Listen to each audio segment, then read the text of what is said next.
Hi, it's Olivia, and today I'll be reviewing the third book in the A Court of Thorns and Roses series, A Court of Wings and Ruin, that's a mouthful, by Sarah J. Maas. I have a lot of thoughts about this book, quite a lot. So the beginning, I'll start off with my non-spoilery thoughts. I gave this book a 3 out of 5 stars, and I've got to say this, with such obsessiveness over these books by fans. I'm obsessed with The Court of Mist and Fury, and anytime someone sees that it was rated like less than amazing, less than 5 out of 5 stars, then people start to think, oh, you must not be that big of a fan of the book or not care about it as much. I am obsessed with those books and some of the characters, but I was disappointed in this book. There were scenes that I loved, and overall, I enjoyed it, but it was disappointing in comparison to A Court of Mist and Fury, and it had a lot of problems. Like, there was a lot of problems that I couldn't overlook. It did go by super fast. It has like Bible pages. It's 700 pages. It doesn't look like it. But I flew through this book. I finished it in a day. I was staying up until like 5 a.m. texting my friend. But that's about all I can say. So 3 out of 5 stars. It wasn't as good as A Court of Mist and Fury. There's still scenes that I liked, but lots of problems. If you haven't read the book, bye. I'm starting on spoilers right now. Okay, where to begin? Oh, there's so much to say. Okay, so the first half of this book felt like it belonged in this series. Like, it felt like it was a continuation of A Court of Mist and Fury. Then the second half was just...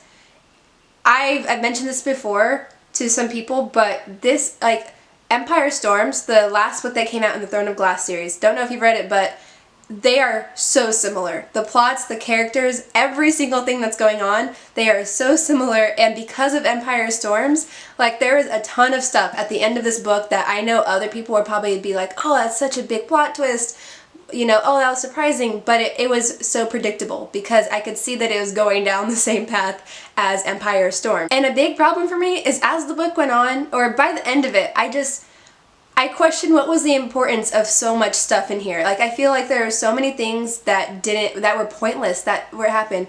Even Feyre being in the spring court at all. For the first, I really enjoyed that part of the book with her conniving and scheming over at the spring court. And it's, oh my gosh, when she escaped when she killed the twins and her and Lucien fled, I actually really loved that scene. But I questioned at the end, like, what was the point of that? What was the point of her being in the spring court? Because in the end, with the final battle, that really didn't matter. The spring court, did it even matter? Was the king even in the spring court? It just felt pointless. And speaking of the plot, there is that whole thing with the mirror, which is just, I was talking with Stephanie from Pink Lemonade's Reads.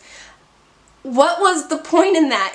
And we didn't get to see, like, what exactly was in the mirror, and what... She was going for the mirror to give to the bone carver so the bone carver could help out, I think, in the battle or something. But then Amren, no. So I don't know, something happened where they just disappeared in it was just so pointless. Okay, the characters in this book. I adore Feyre and Rhysand, but they were not my favorites in this book. I love, you know, all the little sexy times. I adore the sexy times in these books. But you know, it was so much different from Akamath, where there was so much built-up tension and stuff that went into them. And also, in A Court of Mist and Fury, both of those characters were going through a lot, and they were growing, and they went through such a huge development from the beginning of the book to the end of the book. Like, you could see how much they've grown, and it's like they just stopped, like, there's nothing else to them after A Court of Mist and Fury. All of this book, like, Feyre has already, you know, she's, like, mastered like, she's amazing at everything now. There's no problems with her, like, at all. There's nothing really interesting about Feyre going on internally, like, at least, there's nothing that makes her really that interesting of a first-person narrator. Oh my gosh, speaking of that, I thought, because of how A Court of Mist and Fury ended with Rhysand's point of view, I thought that this was going to be back and forth between Rhysand and Feyre, and it wasn't, and I kept expecting it to change I mean, we got those 2 chapters, but honestly, they were kind of pointless to have them in his point of view. I found myself way more interested in like Nesta and Cassian. Like whenever we get these scenes with the other characters, I'd be all excited for them, but they'd be really short or cut off like from their scene, just to get back to Feyre and Rysand, which again, I love them, but it's like... Also, when it comes to Feyre, she's still so new to this stuff, and especially to war. She has never been in a war at all, and so here they are in the middle of planning, and it was almost irritating to me when they were like, you know, having their meetings or whatever, and like Rysand would let her be in charge, kind of like Feyre was, you know, she is High Lady, you know, she's in charge, but most of the time it was just them telling her all this stuff. Like it was like, this is happening, like I don't know, she doesn't really know the strategies. I don't know how to explain it. And the more I think about it, the more it feels like Rysand didn't really do much in this book. I mean, and if he did, it was off scene. It was, we saw him in battle, and then at the end, oh, don't get me started on his death. Let me get to that in a little bit. I love Cassian. His character is awesome.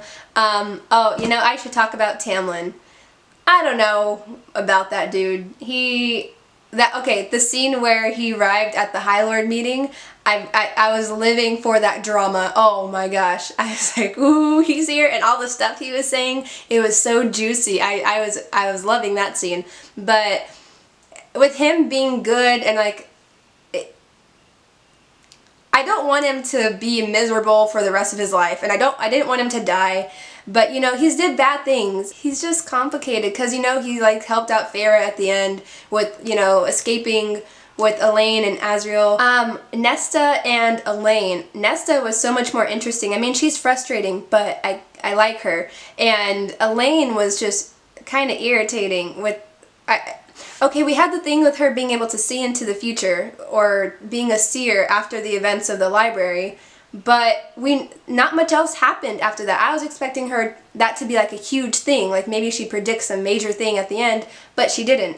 And there was that whole thing with her and the rich guy that she was married to, and she still mated with Lucien. I was loving Lucien's character for the first half of the book, and then he was just dumped off of the story, and he went to a different continent and he disappeared in the story, and he was really useless too. I thought he was going to find that queen, but I think, wasn't it someone else who found the queen? Like, what was he doing?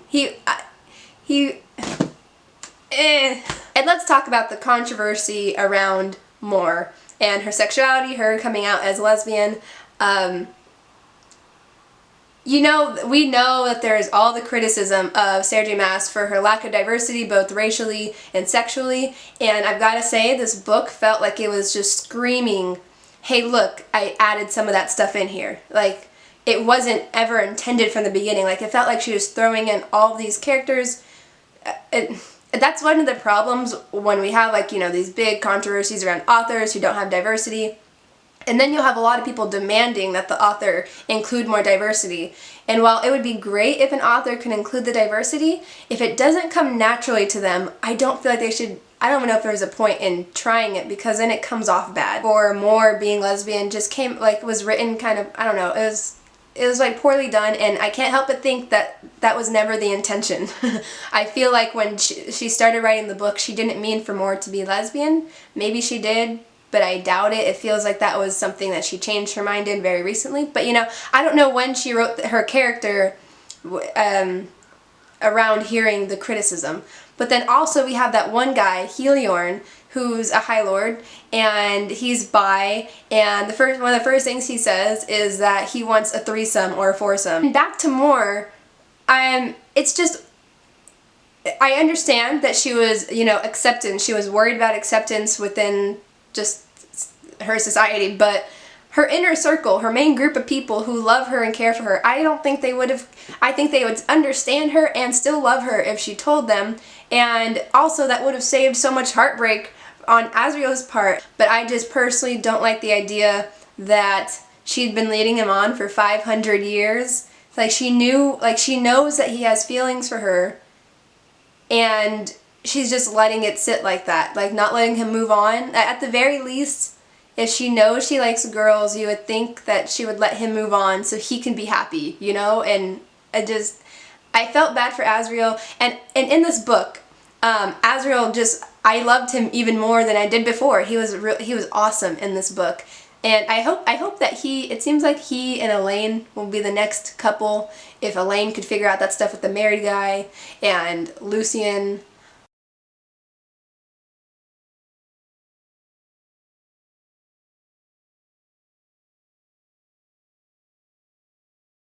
Okay, a favorite character of mine was the Surreal. Because of all the memes, he was our favorite drama queen. You know he was. He was awesome. He loved Feyre dearly. And I think him dying was one of the saddest parts of the book. And that whole scene was really great, how after that, she took Ian, who is just boo. She took Ian to the Weaver and trapped them in there. That was awesome. That was awesome. I was like, yeah. Okay, skipping over to Rise dying. I'm all over the place, by the way, but who cares? This book felt like it was all over the place. But I almost rolled my eyes when it said Rise was dead. Like, I was texting my friend, I was like, no, no, no, but I was like, I was also doing it to kind of freak her out because she was a little bit behind me, and so I was just like, no, I was getting her all scared. But when I read that, it was just so obvious that he wasn't gonna stay dead. All the High Lords were there, and just, it was so obvious that he wasn't gonna die. Say he did die, that would have been the most worthless death ever. Trying to put together this pot, with a cauldron, I'm sorry. That's the reason for him dying, because they had to put their like, it's just, oh. Okay, I'm going to talk about Sarah's writing style now, because for the first time after all these books, I've read up to Empire Storms and I've read up to this one.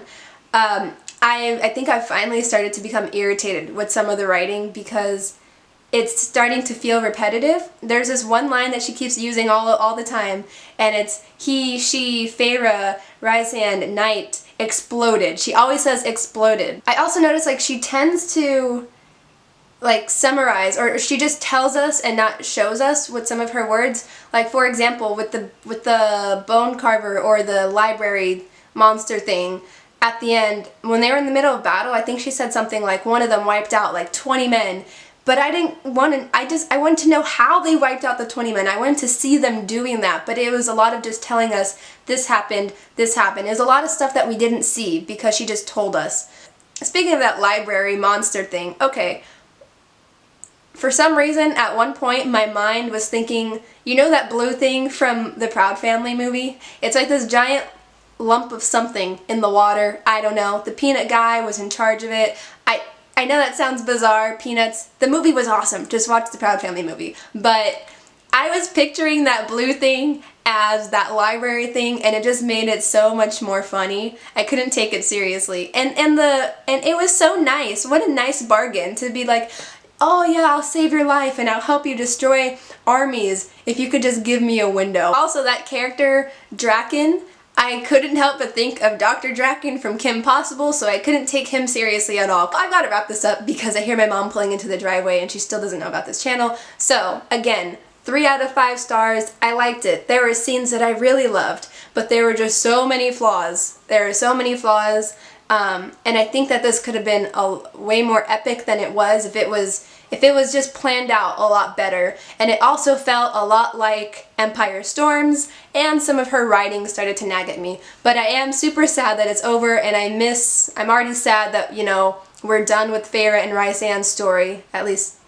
that I know of. Who knows what those future books will bring. But let me know if you adored this book, if you cried, if you didn't like it at all. Let me know.